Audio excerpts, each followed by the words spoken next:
السلام علیکم ورحمۃ اللہ تعالی وبرکاتہ۔ نحمد و نصلی علی رسول الکریم، اما بعد فاعوذ باللہ من الشیطان الرجیم، بسم اللہ الرحمن الرحیم۔ الا بذکر اللہ تطمئن القلوب، صدق اللہ مولانا العظیم وصدق رسولہ النبی الامین المتین الکریم، ونحن علی ذلک لمن الشاہدین والشاکرین والحمد للہ رب العالمین۔ شاعر فرماتا ہے، مٹانا اس کو دنیا سے کوئی آسان تھوڑی ہے، سنو یارو کسی انسان کا یہ فرمان تھوڑی ہے، کتابیں آج بھی دنیا میں ہے بے انتہا موجود، کتابیں آج بھی دنیا میں ہے بے انتہا موجود، مگر قرآن سے اعلیٰ کسی کی شان تھوڑی ہے۔ حضرات، میں نے جو آپ حضرات کے سامنے آیت مبارکہ شریف کی تلاوت کیا ہے، ان کے حوالے سے کہ آج ہر مسلمان کہتے ہیں کہ ہم پریشان حال میں رہتے ہیں، پریشانیوں میں رہا کرتے ہیں۔ اللہ الصمد۔ انسان پریشانیوں میں کب مبتلا ہوتا ہے؟ جب انہوں نے ذکر خدا سے غافل ہو جاتا ہے۔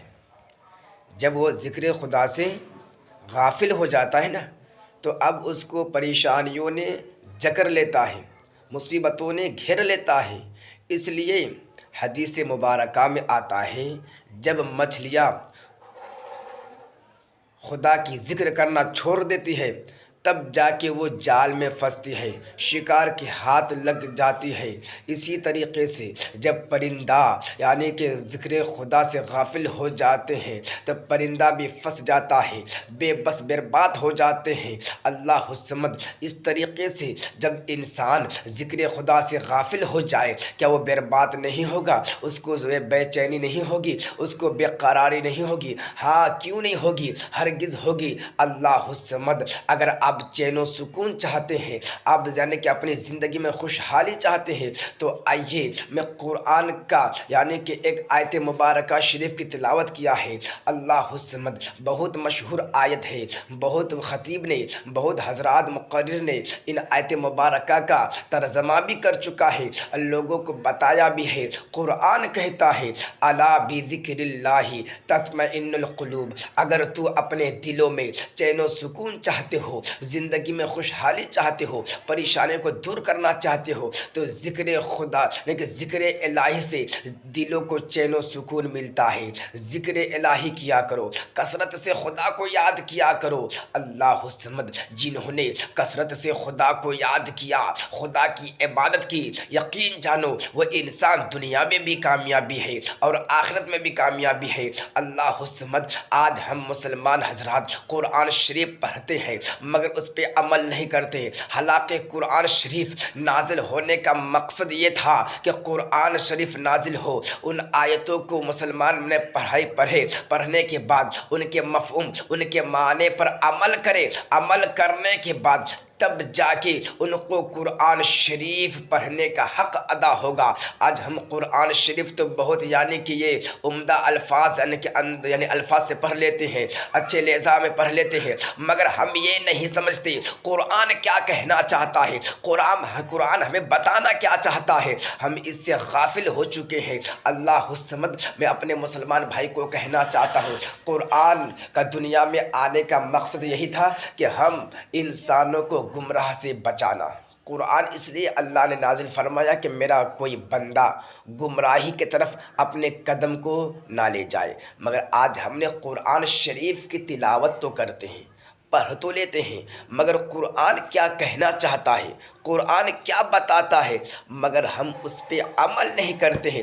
جب تک اب قرآن کے آیتوں کے معنی اور مفہوم پر عمل نہیں کریں گے، ہرگز اب قرآن کا مکمل حق پورا نہیں کر سکتے۔ ہاں، نہیں کر سکتے۔ قرآن شریف کی تلاوت کرو گے، ثواب تو مل جائے گا، اس میں کوئی شک و شبہ نہیں، مگر تو نے قرآن کا حق ادا نہیں کر سکتے۔ حضرات محترم، قرآن شریف اللہ کا مبارک کتاب ہے، اس میں کوئی شک و شبہ کی بات ہی نہیں ہے۔ جنہوں نے ایک حرف ادا کیے، ایک حرف پڑھے، تلاوت کی، گویا کہ انہوں نے 10 نیکیاں اپنے اعمال میں درج کیا۔ حضرات، تو ہم لوگوں کو چاہیے قرآن شریف پڑھنے کے ساتھ ساتھ ان کے معنی کو بھی پڑھے، ان کے مفہوم کو بھی جانے، آخر وجہ کیا ہے، قرآن بتانا چاہتا کیا ہے۔ قرآن ایک ایسی کتاب ہے کہ جن کے بارے میں آتا ہے، حدیث پاک میں آتا ہے، ہمارے نبی کریم صلی اللہ تعالیٰ علیہ وآلہ وسلم فرماتے ہیں، جنہوں نے قرآن شریف کو حفظ کیا، کیا کیا؟ جنہوں نے قرآن شریف کو حفظ کیا، سینے میں محفوظ کر لیا، اور قرآن کے مطابق حرام و حلال کی تمیز اپنے اندر ڈالا، قرآن کے مطابق اپنی زندگی کو گزارا، تو ایسے حافظ قرآن، قرآن کو حفظ کرنے والا انسان کل میدان محشر میں اپنے خاندانوں میں سے 10 افراد کو ایسے انسان کو بخشے گا، ایسے انسان کو جہنم سے جنت کرائے گا جن پر جہنم واجب ہو چکا تھا۔ اللہ الصمد، حافظ قرآن کی بہت اہمیت ہے کہ ان پر جہنم واجب ہو چکا تھا، وہ ایسے 10 افراد کو جہنم سے جنت میں لے کے جائیں گے، کس صورت پر؟